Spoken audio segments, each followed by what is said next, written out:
right, well, just for documentation purposes, this is the last time your girl is pre-nose piercing. So I just wanted to go ahead, get it captured on camera. Today is the day, March 1st. Yeah, and side note, I absolutely love this new South Carolina basketball crew neck I have. So listen, I know people say don't sleep on shoes, don't sleep on shoes. Listen, when it comes to Hollister and Abercrombie and Fitch and all of these other brands, they have some amazing collegiate apparel. So if you are a college fan, I would say absolutely check out American Eagle or Hollister because you might find some stuff you like. 2,000 years later. All right, so your girl is back with a new friend. I am happy to have finally done this for myself. So this is how I'm kicking off the month of March, and it's also Women's History Month, so that's always a great thing. Now let's just get into these 12s. The discussion will mainly be about the 12s, and fun fact, I had to film this twice because like I had flyaways going on up here. It's a really windy day right now, and they were doing the most, so gonna have to refilm this. I just did not like how it came out. But today was the official release for the Air Jordan 12 flu game. We really know it's the food poisoning game, but whatever. Air Jordan 12 flu game. I know that this is such an important shoe. So many of you either had it in 2016, but you want to re-up right now in 2025, or you missed in 2016, so you're like, you know what, now is my chance and my opportunity. I don't think, it just seems like a lot didn't get that opportunity. Now, Foot Locker doing the most. Let me just say this as a former employee, former manager, I cannot stand that app. I didn't care for the app when they went to it, and it has seemed like total chaos since they actually just went ahead and did that update, because I see so many people online commenting that the app wouldn't even let them go in. And I've actually dealt with that before where they wouldn't let me claim a shoe in the allotted time that I needed to claim it, so I took an L, and I don't remember what sneaker it was for, but I've experienced that before, so just know that I know it's very real. I never doubt anyone when they're dealing with those issues, and I've seen a lot of people online show their screens in which they couldn't even, like, get into the actual app to be able to see which store they hit on and to go and, you know, and actually pick up and secure their pair, so we're back to this, and, let's are we back to Hunger Kicks? It kind of feels that way, right? I jokingly said that for, quite a bit of time, 2021, 2022, because we were in this Hunger Games era of sneakers then where it was so extremely difficult to secure a pair. It was. Between botters and resellers, you were just up against the world and trying to get a shoe.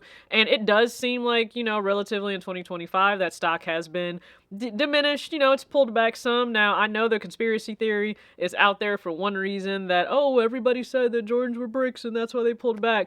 I don't think it would really have to do just with the perception of what people are saying online, but likely what they have to report to shareholders, being that they have excess inventory that has to go to outlets. It's going back to Nike stores, again, to sell at a discount. That's not a good thing. You need to forecast sensibly so you don't have a whole lot of overstock, because you have to decrease that in terms of, how much you're going to get for it.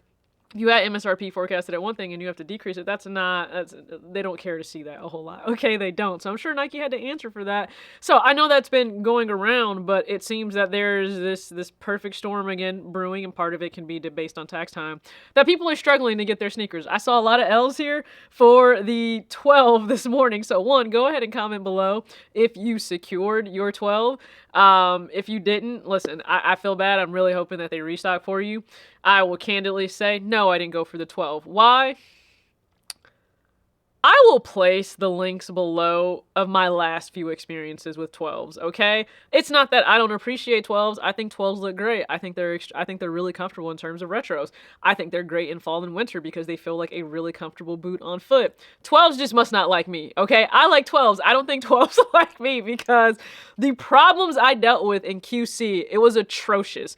And part of that is because I am stuck having to get a 6 or a 6.5. I just am, okay? I can't change the size of my foot. So I dealt with this issue with the Royalty 12. I dealt with this issue with the Cherry 12. Neither one of them stayed in my possession longer than an hour. Long enough for me to open the box, see how terrible they were, get it captured on camera so you people could see, I just needed people to be able to see what it was, and then I boxed them back up, sent them right back via UPS to Nike and got my refund. So I'm good on 12s. Like I am smooth on 12s. Like I've been done dirty twice. I don't need it to happen a third time when it comes to 12. So this wasn't something that I was after, right? And I already had an amazing pair dropped off in relation to the crazy Infinity Twilight pair, thanks to a great friend who had his third sneaker release. So I have content up here on that and on Instagram, so you guys can certainly check that out. But I know this was the drop. And aside from this, You know, I love and I am excited that people have this fury of anticipation for sneakers, and not necessarily just sneakers, but I do think it's good that it's in relation to inline pairs, right? It's just a Jordan retro. It's not necessarily something that's based on a collaboration. You guys also know how I feel about the nostalgia part. I think Jordan Brand is going to have to break away from that at some point, but hey, right now they're running with it in 2025. The Black Metallic 5, I think they did an amazing job with that being, reimagined and I think the best way possible. So we saw people outside for that. People still took L's, but they were outside. Now we're seeing that same narrative pushed here. Everybody is outside. I know you've seen the lines. My question, though, who really asked for the Hunger Kicks reality to come back, though? That's my only thing, because, and we're going to get to this. So, if you go on Z Sneakerheads, of course, he has up the 2016 pair versus the 2025 pair for the Air Jordan 4 White Cement, because that is expected to go just like the Black Metallic 5 and just like the Flu Game 12, which means a lot of you are going to take L's. I still have my 2012 pair, so I will not be chasing this pair. Yes, it's different. Clearly, it only has Jordan on the back. I don't wear 4s enough to be breaking my neck, okay? I am also just at a point in my life where waiting hours in line, not subjecting myself to that anymore. And some of you have said the same in the comment section, like we're still waiting in line for shoots. Again, you wait for whatever is of that much value and importance to you. I just don't see myself doing that anymore right now. Like, I am the person that I like to pay for the convenience, because to wait out in line based on where I'm located, it's still cold. No, absolutely not. I'm sure you could wait inside in a mall, but again, it's just not something I would choose to do right now. But you can see on this comment, it said, so will these be stupid limited like every proper retro this year? And he's referring to the Air Jordan 4 White Cement. Someone replied, yep, all of them. People complained about Jay sitting, so Nike said, I bet watch this. But somebody replied, nobody was complaining about them sitting other than resale people. That's where I stand. People were not, sensible people didn't feel any kind of way that shoes were readily accessible. People that need something to be limited and for you to be able to feel something special because it's limited and everybody doesn't have access to it, those people had a problem with the past, let's say 2024 and 2023. Those people had a problem with it. I've already touched on the fact in a recent video that people saying, oh, well, sneakers are back. Now, let's just say retros are back, because sneakers have been having a quite okay time. They really have. Nike lost market share last year and other brands gained market share. So other brands have been doing just fine.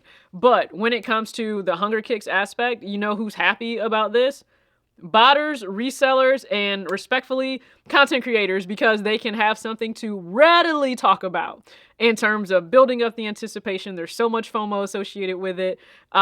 Saying, if the price is going to go up or going to go down, like, those are probably the three parties that are most excited about people struggling to get shoes again. If you're just a regular consumer and you just want your shoe, I just don't feel like you're that happy about that. All right, so correct me if I'm wrong, but go ahead and comment your thoughts below, again, because I feel like we're back to Hunger Kicks, and I don't know how great of a thing that really is. But nonetheless, I really appreciate you guys tuning in. As always, act your age, not your shoe size.